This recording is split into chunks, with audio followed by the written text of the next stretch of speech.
what I've learned is every leader is a bit different, right? They have their skill set, they have the things that they really like to do. And I was, I always felt I wasn't really good at running the company. And it might be strange, but I could be good at the strategic, the vision, the ideas of where we should go, but the day to day running it, making sure we're executing well operationally and, I was never really strong at that. And I fought it for a long time where I thought, man, I got to be really good at this. I got to get good at this. And I just learned through YPO, through I do have a CEO coach, and really talking about what I really love to do and felt that I was good at. And what's the saying, like, don't try to turn a weakness into a strength. Like maybe in school or something you have to do that, but once you're in a business, really do more of what you're great at and don't do much of what you're not great at. So I learned that, and then I realized, I don't really enjoy running the business day to day because I didn't think I was particularly good at it. And then I brought in leaders that are just amazing at running a business, executing, holding people accountable, and I can focus more on the future. And that's been wonderful, and it's been a challenge, but it's been super exciting and wonderful.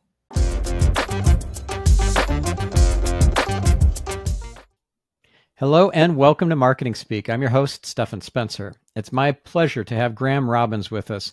Graham is Executive Chairman of A&A Customs Brokers and the founder and Executive Chairman of BorderBuddy, which is digitizing the customs clearance process into the USA and Canada for carriers, digital platforms, importers, exporters, and customs brokers.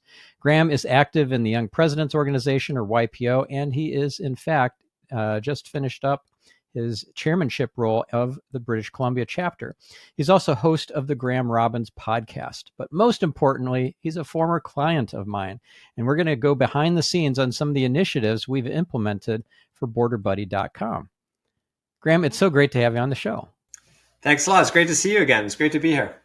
Yeah. So let's start with your origin story, if you will. How did you get into the customs brokerage world?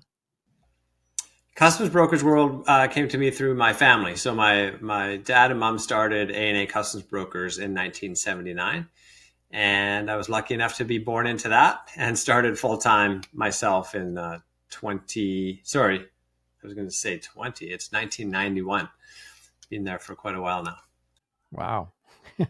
So you left high school and immediately started working for your parents then?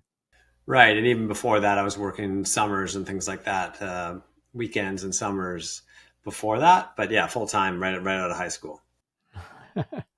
Awesome. And you ended up creating this adjunct or sister company to A&A called BorderBuddy. What was the inspiration for that, and what problem were you trying to solve? Yes, so BorderBuddy still services, this is the same service as A&A, customs clearance, but two very different customer segments. I actually learned about this at a case study I did once about, basically A&A's core customer is a large business shipping hundreds or thousands of shipments per month, repeat. They're used to credit terms and, purchase orders and things like that. It's a typical business. And the BorderBuddy side, what happened is when e-commerce started really coming on, 15 years ago, we were getting our switchboard lit up by customers asking, I want to import a pair of shoes, or I want to import a car or a pizza oven, just smaller items. And they were kind of clogging up our core customer service, and still great customers, but very different needs. They needed more education, more knowledge transfer, things like that. And so we spun out BorderBuddy fully, actually. We operated inside of A&A for a number of years, and then we fully spun it out in 2018. And how long have you been in YPO, and what was the impetus for joining that organization? Okay, so I've been in YPO since 2008. So that's going on 16 years, I guess. And the impetus for joining, I was a member of a group called the Canadian Association of Family Enterprise, or CAFE, which was a learning group. And the YPO was recommended to me through that. So it was a group that recommended more peer learning, peer experience. I was looking for some help in growing the business and scaling the business. A lot of issues that I didn't have a lot of peers at the time that I could turn to.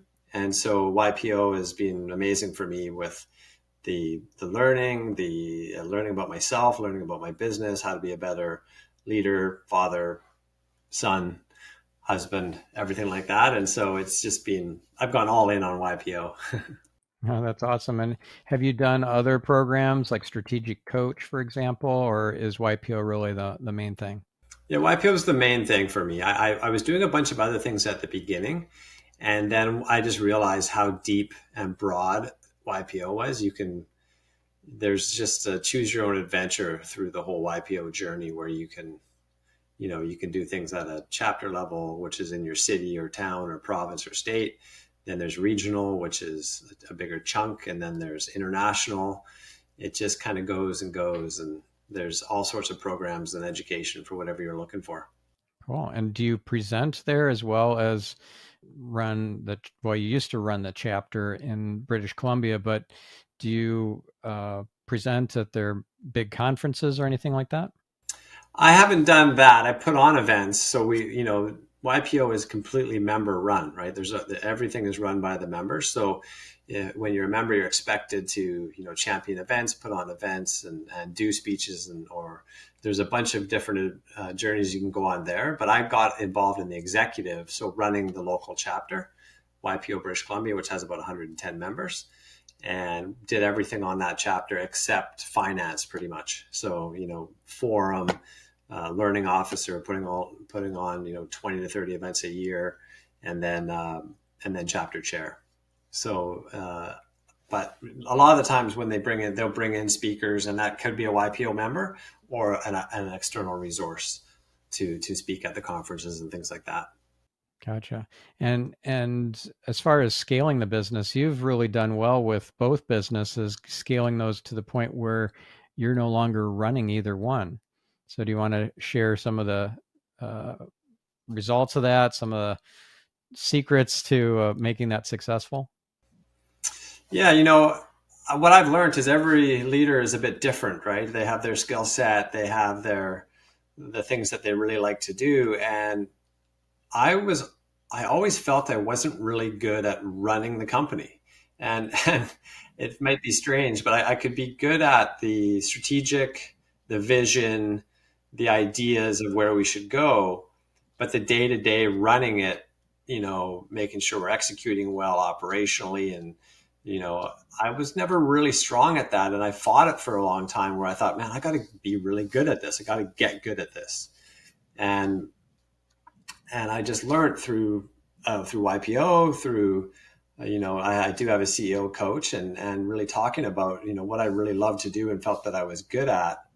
And what's the saying, like, don't try to turn a weakness into a strength. Like maybe in school or something you have to do that, but once you're in a business, really do more of what you're great at and don't do much of what you're not great at.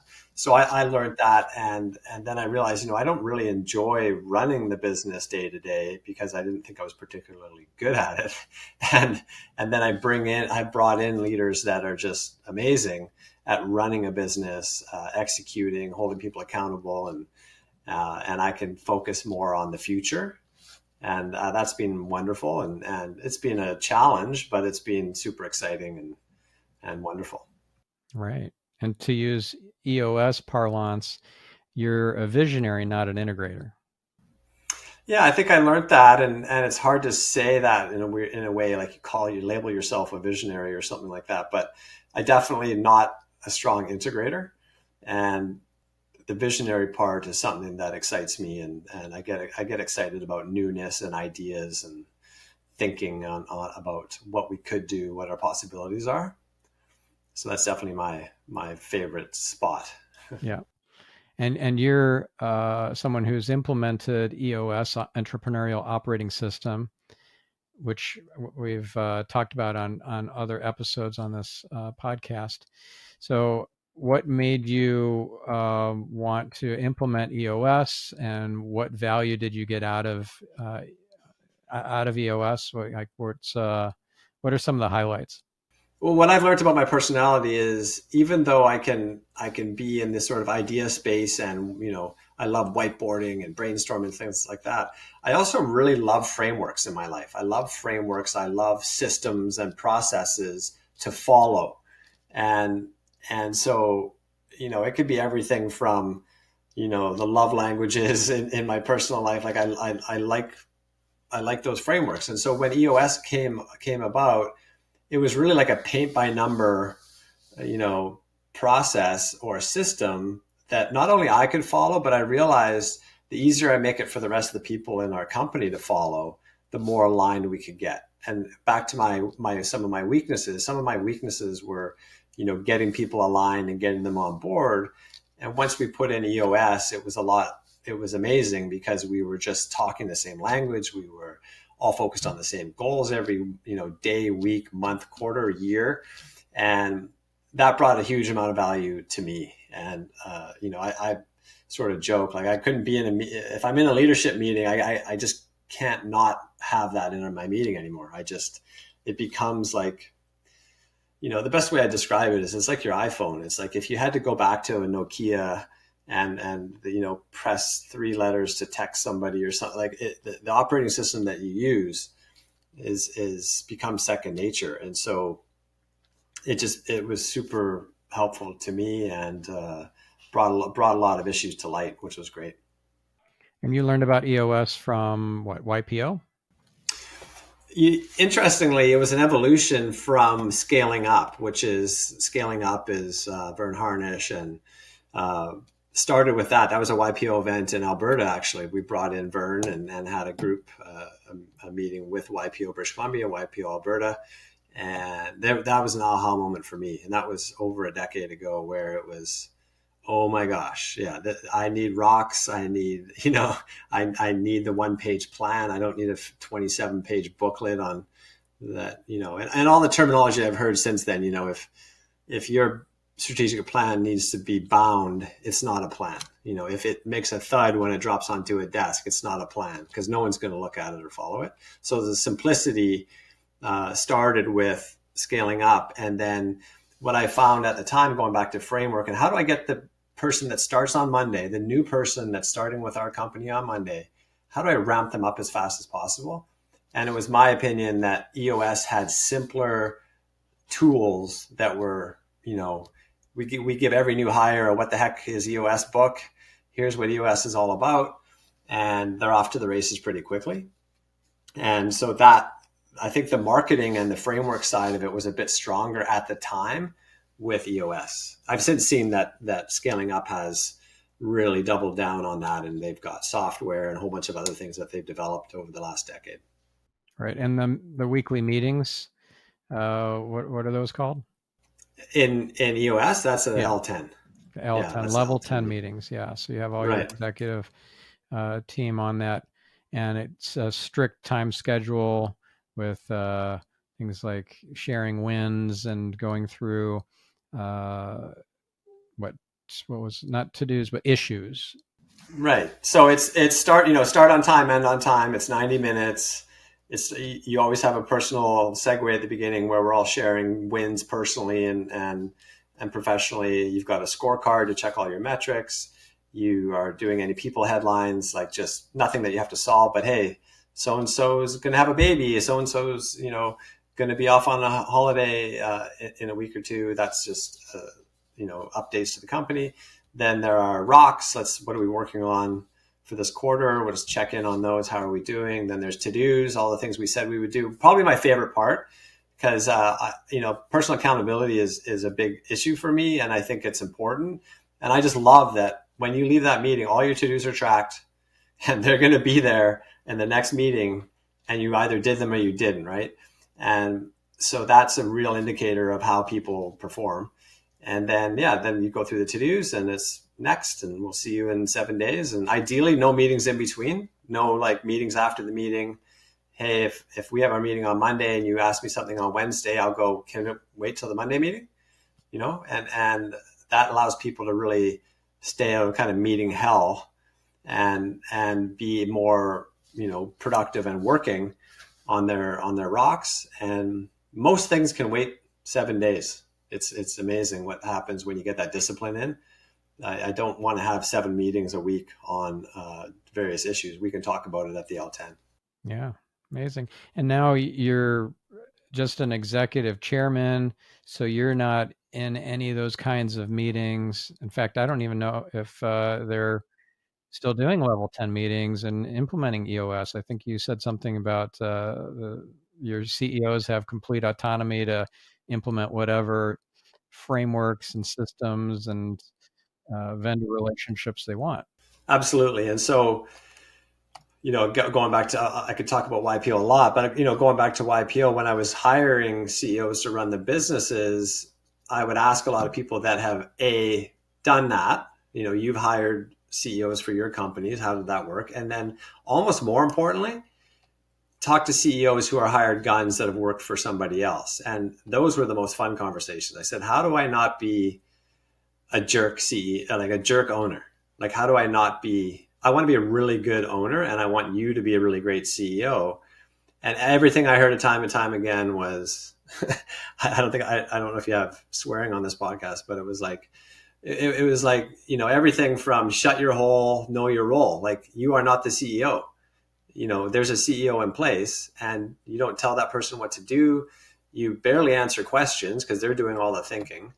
And I'm not going to tell them to run EOS or run scaling up. I will have some mandates on what we want the business to do. And actually, in most cases, they're giving the plan of what they want the business to do. And I'm not telling them how to do that.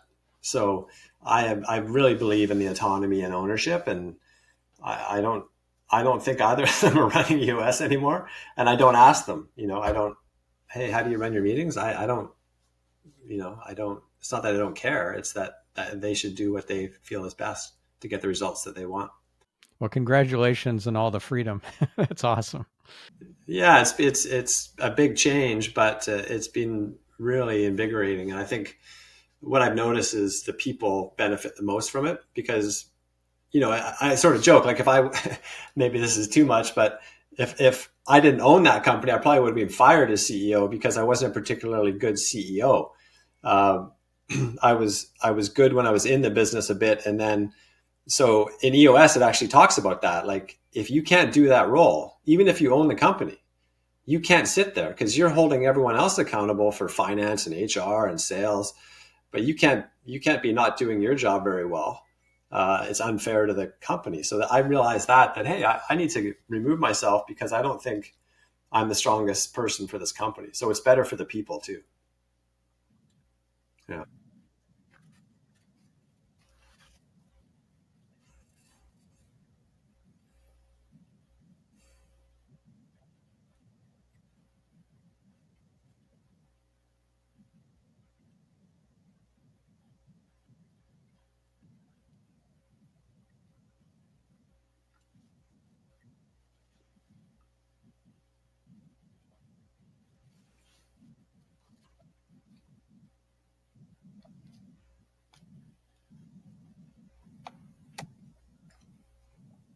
Yeah. That's actually a great way of saying it. Like I probably put myself down a bit too much because the businesses have done well, uh, but I think there could be more growth and more opportunities for the people there, people development and things like that. And I'm super excited for the teams that are there to get that with even stronger leadership to take, yeah, like you said, steroids or take it to a new level that and even Amazon jokes about this. Like, you should be bringing on people at all times that are better, that are always raising the bar. And I think Jeff Bezos said it, that says, you should look ahead, and in 5 years, you should be able to say, I would never get hired here again. Like, I'm so lucky to be on this team. They would never hire me now because the people and everything has gotten so much better in that company that you've just brought on better and better people to make the company better and better. Yeah. Okay. But still, I think you'd make Gino Wickman proud if you told him your story.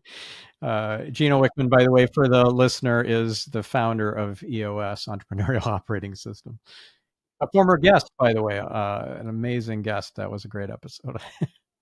Yeah, Gino's great, and I've seen a lot of him, and I think definitely I would say that EOS has a system like that helped me get there because it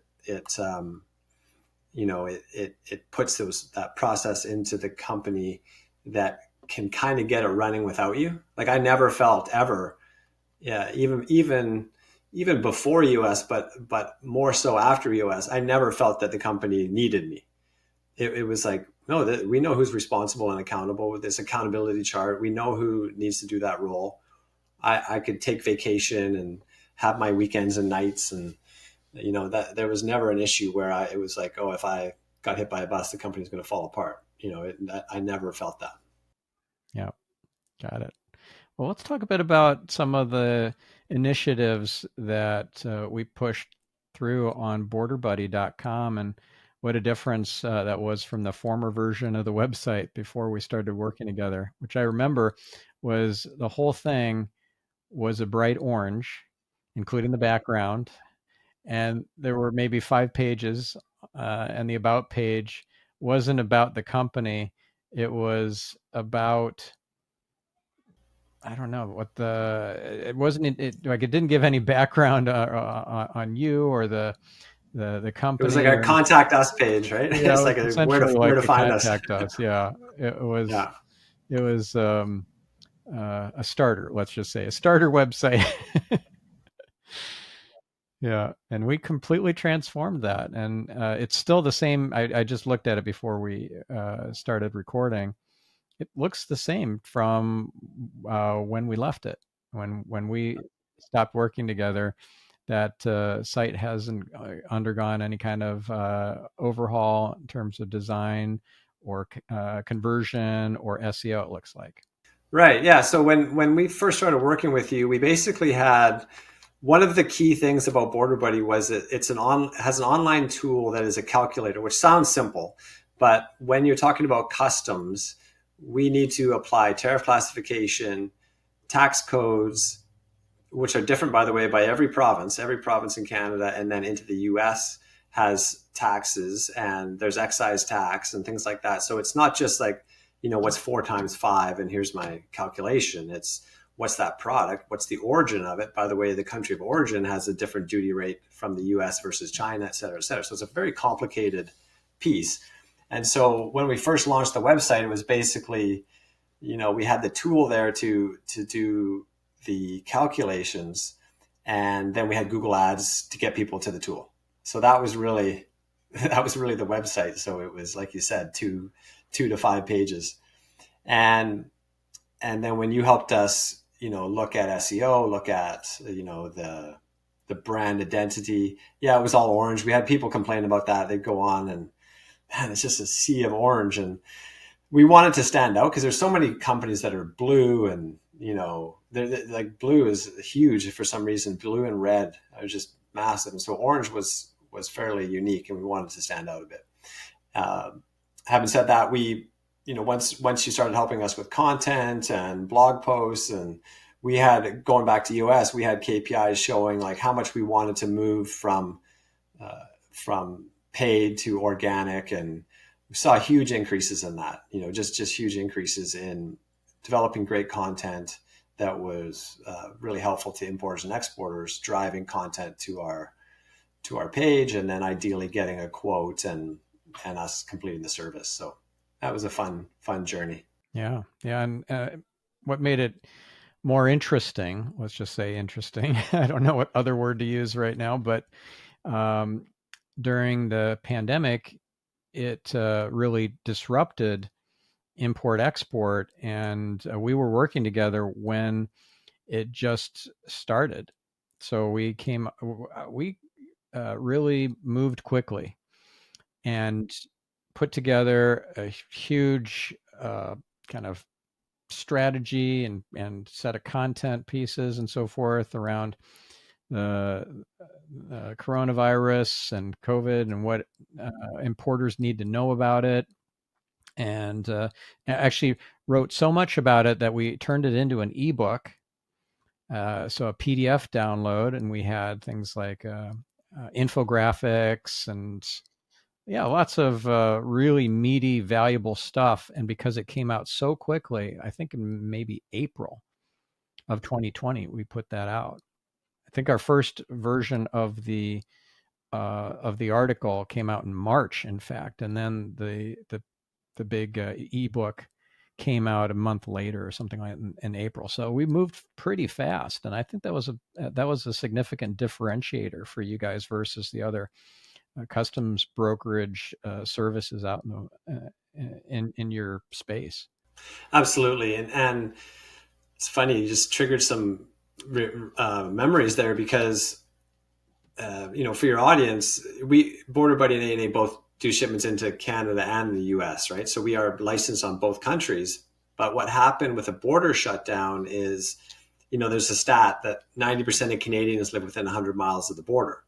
So what a lot of Canadians do is when they're buying things or shopping online, et cetera, they will drive down to the US. For me, the border is about 17 minutes from my office. Sorry, from my house, about 17 minutes from my house. So if someone doesn't ship to Canada, there's these mailbox companies littered across the northern border from Washington State all the way over to New York that have parcels delivered to them. And so people go down on the weekend after hours. These things are open 24 hours. They go down and get their Amazon packages or whatever packages they are, and they self-declare. So they say, hey, I bought a computer or whatever they bought. But they couldn't do that anymore. So all their products were being shipped to the US and they couldn't cross the border because the border was shut down.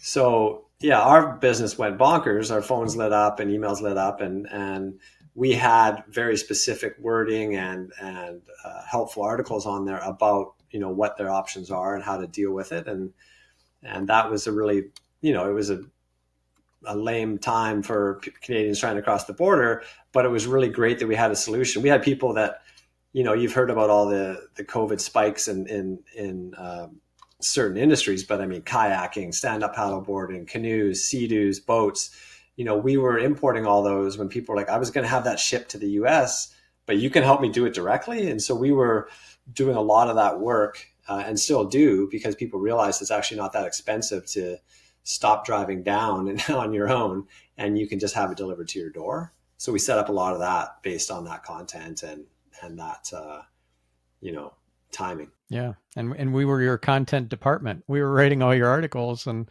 all the web content for everything from the about page to the import export page and the frequently asked questions, all of it. Yeah, blog. Yeah, and it's I know I'm preaching to the choir here, but it's almost comical about how much that content drives visits.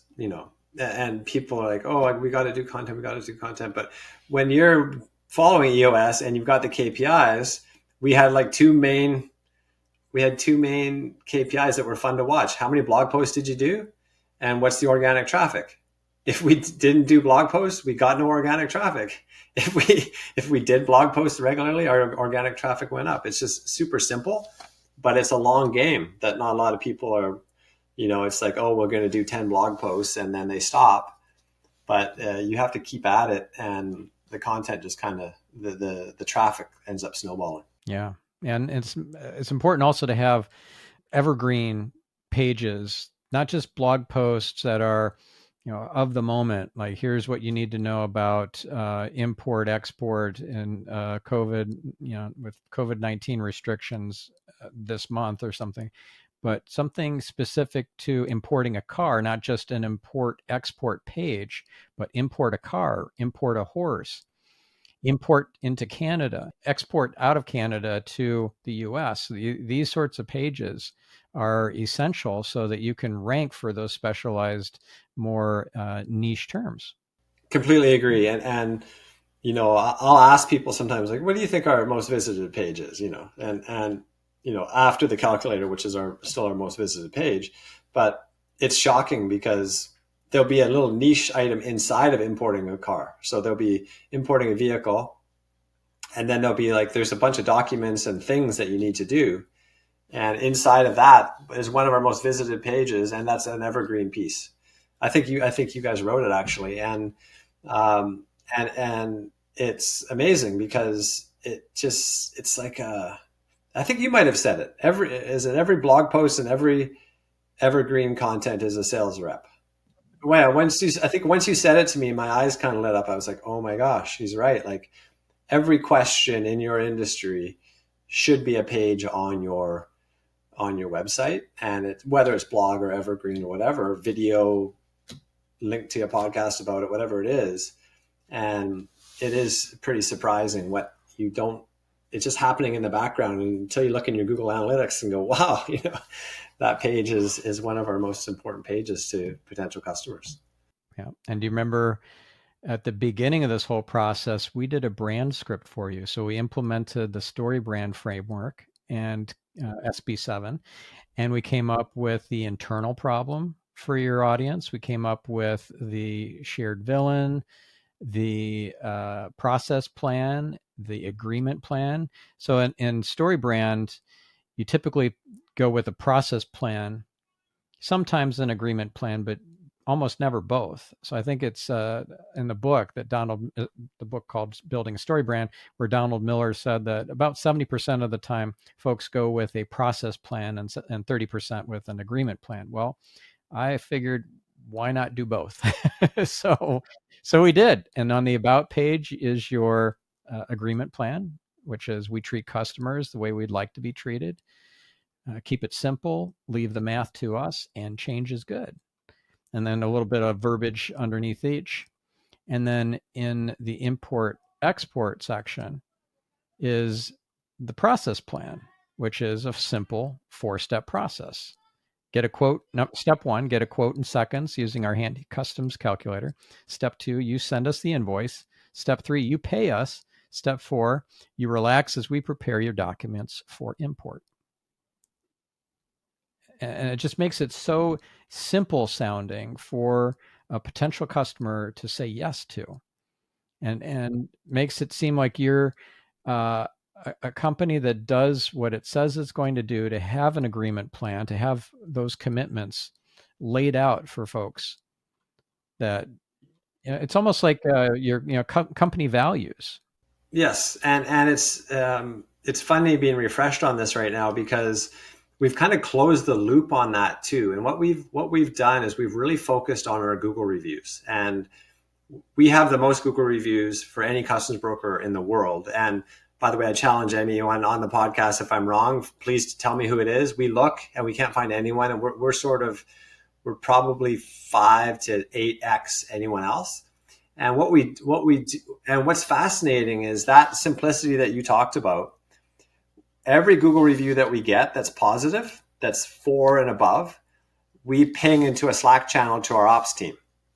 So that thing on the website that you just described, that our customer promise, basically, or however you want to word it, it's amazing what happens in the Slack channel with the reviews coming in. They're going, they made it seamless. I was so scared. I thought this was going to be a brutal process. They made it so easy, and then it's like a self-fulfilling positivity loop to our people that shows, oh, the customers do care about this, and we're doing what we said we would do. And you can just see from the reviews, like, why would I do anything other than what these customers are raving about? Like, they made it easy, they answered my call, they returned my email quickly, like all the things that you want to do. And then anything that's below, because we're not perfect, anything that's below a 4-star goes just to the leadership team. So actually, and we're not tricking anyone. You can go on our website, you can go on Google reviews and see all the reviews, but our ops people never see the negative. And it's kind of fun because our leadership team goes, okay, you got a 1-star review because you took 2 days to return an email. Someone deleted it or got lost or something weird happened. So then we go and fix that and make sure that gets, fixed. But the positivity of those constant 4 or 5-star reviews tells our people again and again, like, this is what they care about. This is our customers' love language, basically, and so like, keep doing it. And it's really gratifying. Yeah. I remember I interviewed you to extract all the about page content from you because none of it was documented anywhere. There were a couple of little tidbits that I was able to get from internal documentation, because I know a bit about EOS, that you have the the vision, core values, those sorts of things documented in a what is it, a vision mission planner or something like that? The VTO for EOS. Yeah, Vision Traction Organizer. Yeah. So I was able to get those items from you for the about page, and then the rest of it, like the timeline of the history, the evolution of BorderBuddy, I interviewed you for, and then we took that recording and turned that into content and got that visually designed. By the way, our partner for all the design stuff is Studio One Design. Greg Marilees, who's amazing, good friend of mine and past guest on this podcast, was pivotal in the visual conversion focused design that came out of our work together. But yeah, this is, it brings back memories here to recall all the stuff that we did together to bring about something out of nothing, and to end up with, I don't know, 10 or 20 times more content than we had when we started, and when we were not experts at all in the import export world. That was a challenge. Yeah, no, I actually remember seeing some of the blog posts, and I was editing them at the beginning, or reviewing them, and I was like, wow, like I don't have to touch this one. It's really good. And so you guys, your content people are great. And it's interesting you say that about the About Us page, because I will admit I undervalued that at the beginning. I obviously, because we didn't have one before, but because personally, I don't care that much about that for other people. Like, I don't, if somebody goes and says, well, we've been in business for 52 years. Like, I'm like, I don't care. Like, Snapchat's been in business for like 4 years, and like, who cares that you've been in business for 50 years or 100 years? Like, I actually don't care about that. I want to know, can you do the service in the way that I want, in the way that I like? And is it a reasonable price? And then I'm going to go. But what I realized is, once you start telling what you're about, people do resonate and care about that, and so that's a visited page. And there used to be because we're a calculator page, if you searched BorderBuddy, it was like, one of the things was like, is BorderBuddy real? Like, is it actually a real business? Because is this a calculator page that spits out things, or can you actually do what it says it will do? So that helped also round out our content to build some trust. Like, yeah, not only our Google reviews are here, and I even asked people, say, are those scam reviews? Like, are you paying somebody to get to do those reviews? And we absolutely never have and never would. But so you can't really trust the Google reviews in some people, because people can hire people to give you good reviews. But then once the About Us page was there, and then we have pictures of our actual employees, it was a big thing for me. No stock images of fake people that look like models. Like, we all look how we look, like real people. And so, like, let's make sure we put a face to a name there. And actually, that's another thing that comes across in our Google reviews is they name the people a lot. Oh, I worked with Blair or Katrina or Jeff or whoever it was, that they were awesome to work with, and they were fantastic. They held my hand and helped me. And so that About Us page, was something I undervalued, but I know that people look at it and care, like, who am I dealing with here? Where are they? What are they about? Yeah, it adds legitimacy, and people do business with people. It's human to human. So if they can relate to you, if they can know, like, and trust you because of your story, your scrappy, kind of out of nothing creation of BorderBuddy, and how successful that's gotten, and your connections to YPO, and your passion for things like EOS, and also KPI checklists. That was another thing that we learned from you, that you implemented. We put that on the timeline as one of the milestones when you implemented that. The book by Bernie Smith and the whole system around that. Yeah, Bernie is great. We use his stuff every day, so it's amazing. So lots of great stuff. And I think just your core focus that's on that page sums up your ethos and the business, and how it is different from everybody else. Our passion is to deliver awesome, in all caps. Our point of difference is that we simplify customs brokerage. That just encapsulates so much in just a handful of words. I give credit to Joey Gibbons. He's a YPO friend of mine, and I I just was asking him because he's got a really great brand. He runs Gibbons Hospitality in Whistler and sort of, has an amazing brand identity up there. And I asked him, he doesn't really know anything about customs brokerage, but we've imported things for him. And he goes, all I know is you deliver awesome. He's like, I ordered something online. It was a big pain in the butt. Someone's like, oh, how do I get this across the border? You need a customs broker. He goes, I just emailed you guys the invoice and it was done. And so I stole that from him. I give him credit for the awesome part. But the second part that was really fun is, our business tends to be technical. And what I noticed is there's a habit to flex that to people like, oh, this is technical. We're the experts and here's all this knowledge and stuff we have. What we realize, our customers don't care about any of that. There might be a percentage that do, but the vast majority of our customers, they don't want us to give them knowledge. They want their shipment delivered like yesterday, So if that happens, they're happy. They don't want to know that we had to apply tenders of tariff classification and all our people need to be licensed and qualified to do that. And, they're just like, I don't know, just did it show up at my door? It just works. Yeah. And they want to be compliant and not making sure that we're not breaking the law and things like that. But really they don't.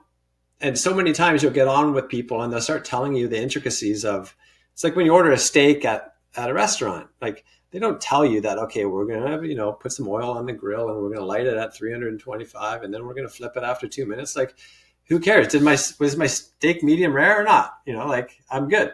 So I think that was really fun is getting our people to realize that even though we are very knowledgeable and experienced and licensed, our customers actually don't want to hear a lot about that. But if you have that on your page and you have that on your content, the people that do care about it will find it and learn that, but they just want it delivered.